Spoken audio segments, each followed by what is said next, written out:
To prove how good I am at planning my videos and sticking to the schedule, I will now talk about Pokemon because a Pokemon game came out 2 weeks ago.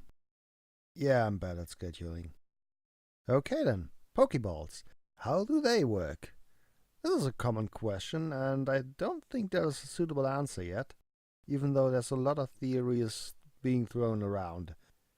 Before I get to my own, I will talk about the two most common theories and then propose a third one. The most common theory currently is the data theory, and it's also the one that's closest to making sense. The data theory basically says that the Pokeball transforms Pokemon into sets of data to store them. So the real Pokemon does get destroyed, converted into a set of data, and then reassembled from that data when needed. And that explains a lot of things around Pokemon that they're capable to do, especially the ability to store them in computers.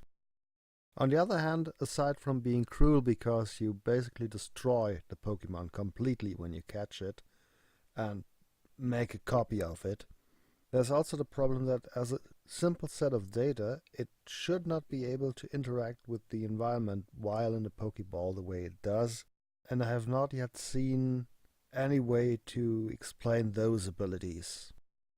I will fix this with my theory later on. The other theory is called the physical size theory, and I have no idea why. Size theory, okay, but physical? Why physical size? But okay, just let me explain what it is. The idea is simple. The Pokeball takes a Pokemon and shrinks it down, and that's it. There's an actual Pokemon inside the ball that is just shrunk. Now, this theory has almost nothing in its favor. I'm gonna be honest there. However, it would explain some things that don't work with the data theory. For example, how when a Pokeball fails, what comes out is a fully formed Pokemon and not some kind of thing that has no form that could be called, I don't know, a missing number or something. More importantly, it explains why Pokemon can interact with the outside world while in their Pokeballs. This has been an anime thing for a long time, but with Pokemon Let's Go Pikachu and Pokemon Let's Go Eevee, the Pokemon in the Pokeballs actually react to the outside world both in the game and in the peripherals. What you can see right now in the background is a video of the beginning of Pokemon Let's Go Eevee, where you can clearly see the Pokeball reacting to the outside world, being controlled by the Pokemon inside and even running away from the trainer inside the Pokeball. This is canon, and it's really, really weird. And what's also in Pokemon Let's Go is the fact that when you have a Pokeball Plus, which is a peripheral for the Switch, you can put a Pokemon inside, and when you interact with it, you will hear its call. The good old 8-bit call, not it calling its name, so that's interesting. And cute. And it looks like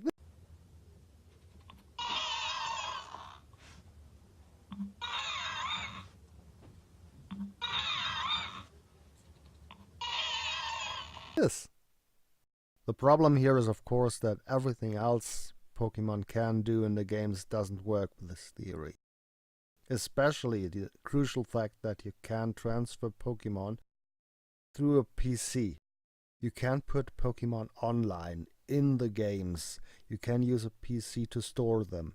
And that just doesn't work with a physical Pokemon unless PCs in the Pokemon world are something like some analog system of tubes where balls are just sent around, which is really weird and would make gigantic computers, but that would be an option.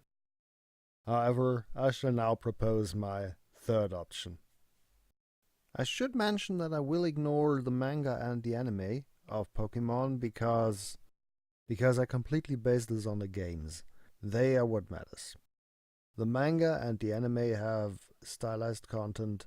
They are not necessarily displaying the Pokemon world as it is because they're cartoons, or a comic in the case of the manga. Anyways, because Pokemon Let's Go made a lot of stuff that's from the anime and the manga canon in the games, we still have to explain a lot of it. What we need then is a method to be able to store Pokemon as data and have them being physically inside the balls. And I think I have a solution for this. Ladies and gentlemen, I introduce nanomachines. Yes, the way I try to account for all these problems and solve them is by thinking that Pokemon are nanomachines. They're not animals or plants or minerals. They are swarms of nanomachines, specifically nanoassemblers. Now, what is that? A nanomachine is essentially a microscopic robot. And a nanoassembler is a nanomachine that is able to construct things out of not quite thin air, but close to that. Anything, any material it can grab, it can convert into whatever it is supposed to build. Now, the nice thing about this is the nanomachines are a physical thing, but they can be programmed with data. So what would happen in this theory is that the Pokemon are composed of nanomachines that build the Pokemon body. Basically, I think that every nanomachine is the core of one cell, so you have a few thousand or million microscopic machines per Pokemon. And when you put a Pokemon under a microscope, you will see a cell with a machine as its core. When you capture a Pokemon, the machines dissolve the cells around them and turn back into a pure nanomachine swarm and get into the Pokeball in this state. They are what makes the Pokemon, even if the cells are gone. Its memories, its personality, everything is inside the swarm of machines. It's not inside the body that is built, at least not outside of the machines, inside the body. And because the Pokemon's psyche, brains, is the machines, they are still able to interact with the outside world while in the Pokeball, given that the Pokeball has some kind of feed to let the machines know what's going on the outside, which actually makes a lot of sense, because that is probably needed for things like healing machines. We can see in the games that the healing machines do heal the Pokemon while inside the balls. So that means the balls must have some way to have outside influences get into the inside of the balls while healing takes place. And what probably happens there is that the machine scans for errors in the nanomachine programming and repairs that. That works really well. What's also nice about this is that we can now store our Pokemon in PCs. Because even though the nanomachine swarm is not data, its main component is data. The swarm stores data, and this data can now be uploaded to the internet or to a computer, and then downloaded again when needed. And this also explains a lot of things besides how Pokeballs themselves work. For example, it explains how the Pokédex works. Because the Pokédex is weird. The Pokédex knows a lot of stuff about the Pokemon that are being caught, which is weird because there are definitely Pokemon species among those caught that are not yet known to mankind. That's lore speaking, especially in Ultra Sun and Ultra Moon, where the Ultra Beasts are loose and they're completely new species that have never been seen. The entries in the Pokédex come from the nanomachines. they have these data saved on their, however they save data, mini, micro, nano hard drives. And this also explains why some Pokédex entries just make no sense, because there's a couple of them that are completely outside any rules of physics and science, and they might, after all, just not be true. They might just be the nanomachines bragging about themselves, like when Alakazam has an IQ of 1500. That's just not possible, and it's also not a meaningful number in the IQ system. That just doesn't work. But if the machines just try to brag and they make errors that way, that makes a lot of sense. This way we can also make sense of Voltaball and Electroball, which look like Pokeballs.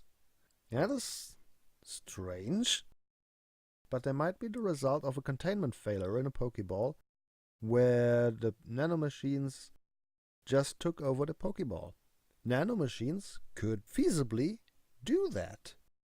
So they also explain why Pokemon like these exist. Then there's Fungus and Amoongus, which camouflage themselves as Pokeballs, which also makes absolutely no sense whatsoever in the natural world, because that's not an effective camouflage if you look like nothing that's in nature. Not to mention, looking like a free Pokeball lying around is not exactly camouflage against the trainers either, because that just makes them more attractive for the trainers. The opposite of what camouflage is supposed to do.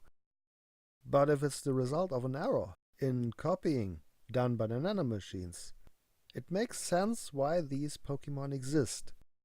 It also makes sense this way why there are Pokemon that are clearly not made of organic cells, like a lot of rock types, some steel types, some ground types, and some water types that are specifically said to be made of material that is not cells. Both Vaporeon and the rain form of Cast form are explicitly made of a structure that is much closer to the molecular structure of water than any living animal or plant cell. And because nanomachines can make a form from basically anything, that suddenly becomes possible. And to one-up all this, Pokemon can, in lore, be created artificially by humans. Porygon is the most prominent example, but there's also Cast form and the modern version of Genesect. All these have either been created or substantially changed by human tampering. There's also the Golem Pokemon, and there's a lot of them, surprisingly a lot. Now this would be really hard to do with creatures. You can change them to some degree by breeding, but making them up from scratch is, with current science, almost impossible. Not completely, but almost. And especially Porygon is said to be made specifically out of data. It's from the virtual world. And with the nanomachines, because you can program them. You can give them virtual data and make it real. These Pokemon suddenly make a lot more sense. And there you have it. My theory on why Pokeballs work at all. Because Pokemon are not animals or plants or anything like that. They are swarms of nanoassemblers forming forms that are similar to animal, plants, and creatures. So, nanomachines it is. And I also have another Pokemon video out on another topic that did not make a full video, about the inspiration of Pokemon. That is not cockfighting, dear Peter. Next time, I'll be back defending Battleship. And yes, I'm serious about that. You'll see.